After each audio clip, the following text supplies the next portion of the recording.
राधे राधे, जय माँ ललिता। अभी दिवाली आने वाली है और दिवाली के लिए किस प्रकार अपने घर में आप माँ लक्ष्मी को स्थायी रूप से प्रवेश करा सकते हैं, स्थायी रूप से उनको रोक सकते हैं, उसके लिए मैं कुछ चीज़ें आपके साथ साझा करने जा रही हूँ। तो ये 5 दिवस का त्योहार होता है, 5 दिवसीय त्योहार है। इसकी शुरुआत धनतेरस से हो जाती है। तो धनतेरस वाले दिन आपको क्या करना चाहिए, सर्वप्रथम अपने घर का शुद्धिकरण करें, जैसा मैं हर बार बताती हूँ। गौमूत्र गंगा जल से अपने घर का शुद्धिकरण करो, मुख्य द्वार का शुद्धिकरण करो। मुख्य द्वार का शुद्धिकरण करने के बाद, घर को स्वच्छ करने के बाद, फिर आप मुख्य द्वार पर गाय के गोबर से एक लाइन बनाएंगे दहलीज पर। पहले दहलीज हुआ करती थी, अब तो दहलीज नहीं है, तो आपने वो गोबर से लाइन बनानी है। उसी गोबर से आपको अपने अन्नपूर्णा का जो स्थान है, जो किचन है, जहाँ आपका स्टोव रहता है, गैस स्टोव, वहाँ पर आपको 7 डॉट लगाने हैं। ये ज़रूर करना है, 7 या 9 दोनों डॉट लगा सकते हैं। साथ ही आपने क्या करना है, मुख्य द्वार की पूजा सर्वप्रथम करनी है। स्वास्तिक बनाएंगे कुमकुम से। साथ ही आप रिद्धि सिद्धि और शुभ लाभ भी बनाएंगे, क्योंकि गणपति जी के साथ रिद्धि सिद्धि भी हैं और शुभ लाभ भी हैं। स्वास्तिक में पूरा वास्तु होता है, तो आप ये ज़रूर बनाएं। मुख्य द्वार की पूजा करें। मुख्य द्वार पर आप आम के पत्ते का तोरण सभी लगाते हैं, लेकिन इस बार दालचीनी का तोरण लगाएं। आम के पत्ते का भी लगाएं, लेकिन साथ में दालचीनी का। आपने क्या करना है, 7 या 9 दालचीनी की स्टिक लेनी है। श्रीम बीज मंत्र बोलते हुए, ये जो मौली मेरे हाथ में है, इस मौली में उनको लपेट लपेट के आप पूरा तोरण रेडी कर लेंगे। उस तोरण को आप मुख्य द्वार पर लगाएं। फिर आपने शाम को शुभ मुहूर्त में धनतेरस पर सोना, चांदी, पीतल और बर्तन सभी खरीदते हैं, लेकिन मैं कहूँगी कि आप स्टील के बर्तन ना खरीदें। लक्ष्मी माँ को प्रसन्न करने के लिए आप चांदी का कुछ लेकर आएँ, या चांदी का अगर आप नहीं ला सकते हैं, तब फिर आप मिट्टी का भी कोई एक दीपक भी लेकर आ सकते हैं, गुल्लक लेकर आ सकते हैं, अगर आप अफोर्ड नहीं कर पा रहे हैं चांदी तो। लेकिन स्टील मत खरीदो। साथ ही आपने धन्वंतरी जी का फ़ोटो ज़रूर लेकर आना है, क्योंकि जहाँ हेल्थ है वहाँ वेल्थ है। और धन्वंतरी जी का ये प्राकट्य दिवस है, इसी दिन वो समुद्र मंथन से भी निकले थे। धनतेरस पर ही आपने क्या करना है कि कुछ पौधे लेकर आओ। तुलसी माँ का पौधा ले आओ, आंवले का वृक्ष ले आओ, साथ में क्रासुला आप ला सकते हो। ये पौधे ज़रूर खरीद कर लाएँ। अब आपने छोटी दीपावली वाले दिन क्या करना है, जिनके जीवन में बहुत संकट चले आ रहे हैं, तो वो संकट मोचन की पूजा करेंगे, उनका चोला अर्पित करेंगे, उनके लिए रोट अर्पित करेंगे, सुंदरकांड का पाठ करेंगे, या बजरंग बाण का संपुट लगाकर 7 हनुमान चालीसा का पाठ करेंगे। आप 11 पीपल के पत्तों की माला बनाइएगा, उस पर श्री राम लिखिएगा, हनुमान जी को अर्पित करके आइएगा।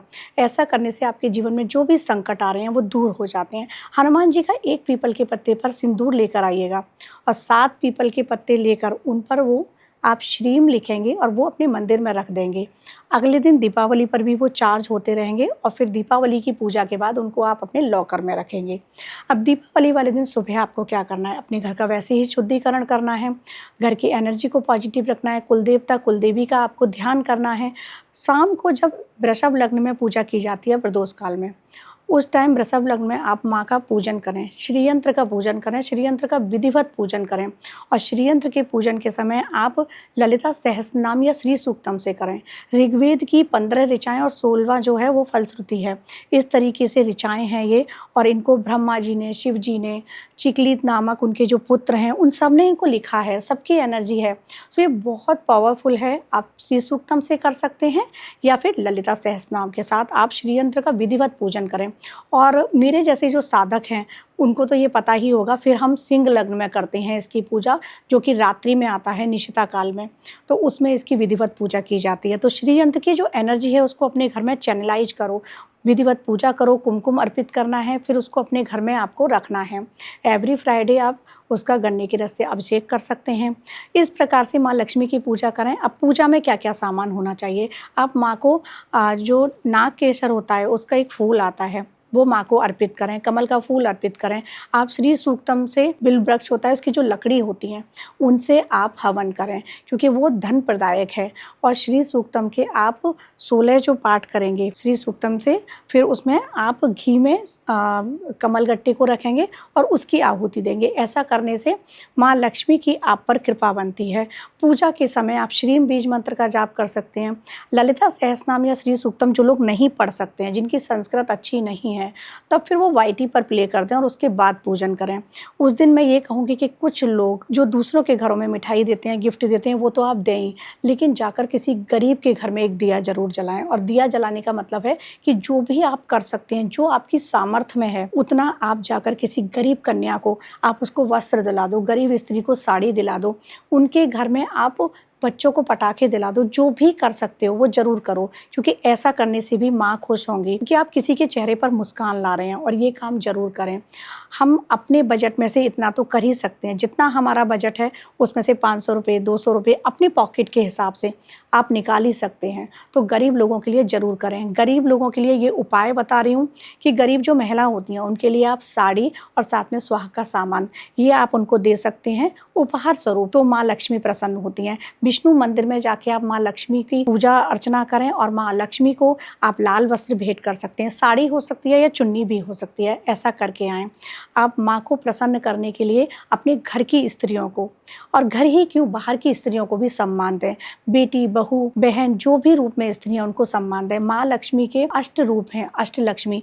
तो श्रीमद् भगवत पुराण में भी बताया गया है, जो आदि लक्ष्मी है, महालक्ष्मी है, उनकी एनर्जी को घर में चैनलाइज करो। धान्य लक्ष्मी भी जरूरी है, गज लक्ष्मी भी जरूरी है। और घर में जो आप पोस्टर लाएंगे ना, कोशिश करो गज लक्ष्मी वाला ले आओ, उनकी पूजा करो। गज की पूजा माँ के साथ जरूर बताई गई है, क्योंकि गज की पूजा करने पर वैभव आता है। हो सके तो इस बार धनतेरस पर आप चांदी का गज ही खरीद लाओ और उसकी साथ में फिर पूजा करो। इस प्रकार से विधिवत पूजा करने से माँ की कृपा आप पर बनेगी। अब श्री यंत्र ऑथेंटिक होना चाहिए, ये भी आपको ध्यान रखना है। भोजपत्र पर भी बनता है।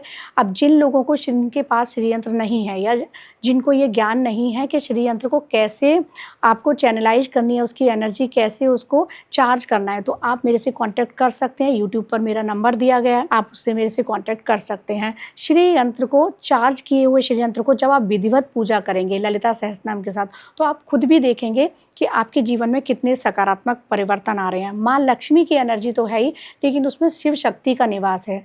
श्री यंत्र में जो बिंदु है वो माँ है, आदि शक्ति, पराशक्ति है, राजराजेश्वरी हैं।